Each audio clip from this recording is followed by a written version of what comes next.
గుంటూరు తూర్పు నియోజకవర్గ టీడీపీ అభ్యర్థిగా నసీర్ అహ్మద్ నామినేషన్ దాఖలు చేశారు. గుంటూరులో వేలాది మందితో ర్యాలీగా వెళ్లి నామినేషన్ వేశారు. సామాన్య ప్రజానీకం సైతం జగన్ ప్రభుత్వాన్ని తరిమి కొట్టేందుకు సిద్ధంగా ఉన్నారంటున్న నసీర్ అహ్మద్తో మా ప్రతినిధి Sambasivarao face to face. Guntur తూర్పు నియోజకవర్గ టీడీపీ అభ్యర్థిగా నజీర్ అహ్మద్ ఈరోజు నామినేషన్ దాఖలు చేశారు. వేలాది మందితో ర్యాలీగా వచ్చి గుంటూరు మున్సిపల్ కార్పొరేషన్లో కూడా తమ నామినేషన్ పత్రాలను అందించారు. అయితే వేలాదిగా తరలి వచ్చిన టీడీపీ, జనసేన, బీజేపీ కార్యకర్తలతో పాటు గత కొంతకాలంగా జరుగుతున్న ఎన్నికల ప్రచారానికి సంబంధించి ఎలా ఉందని మనతో పాటు మాట్లాడేందుకు నజీర్ ఉన్నారు. సార్ చెప్పండి, ఈరోజు నామినేషన్కి స్పందన ఎలా ఉందండి? నా భూతో నా భవిష్యత్తు అనేటువంటి విధంగా పెద్ద సంఖ్యలో జనసేన పార్టీ కుటుంబ సభ్యులు, తెలుగుదేశం పార్టీ, బీజేపీ కుటుంబ సభ్యులు ఈరోజు, అంతేకాకుండా సామాన్య ప్రజలు గుంటూరు తూర్పు నియోజకవర్గంలో కనీ విని ఎరగనిటువంటి రీతిలో ఎప్పుడు కూడా గత 7 ఎన్నికల్లో మేము చూస్తూ ఉన్నాం. ఇటువంటి స్పందన ఎప్పుడు కూడా ఏ ఎన్నికల ముందు నామినేషన్ ప్రక్రియలో ప్రజలు చూపించినటువంటి పరిస్థితులు.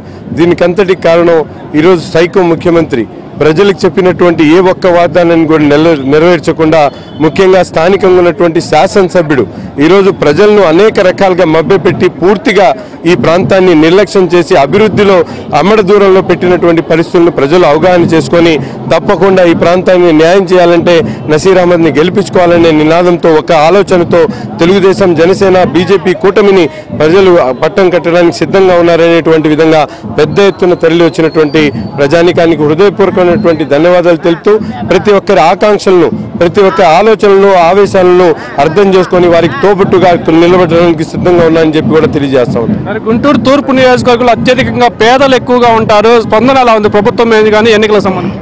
బ్రహ్మాండంగా ఉంది స్పందన. ఈ రోజును చూస్తామంటే ప్రజలు స్వచ్ఛందంగా ఒక నిర్ణయానికి వచ్చారు.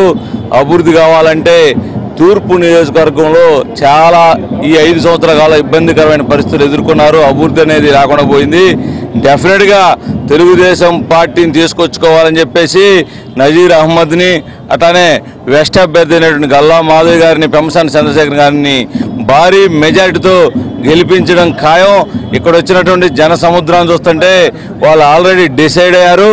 నారా చంద్రబాబు నాయుడు గారే ఈ రాష్ట్రాన్ని కాపాడుతారు, నారా చంద్రబాబు నాయుడు గారే ఈ రాష్ట్రాన్ని అభివృద్ధి చేస్తారని చెప్పేసి ప్రజలందరూ ఈ రోజున ముక్త కంఠంతో మాట్లాడుతూ ఉన్నారు.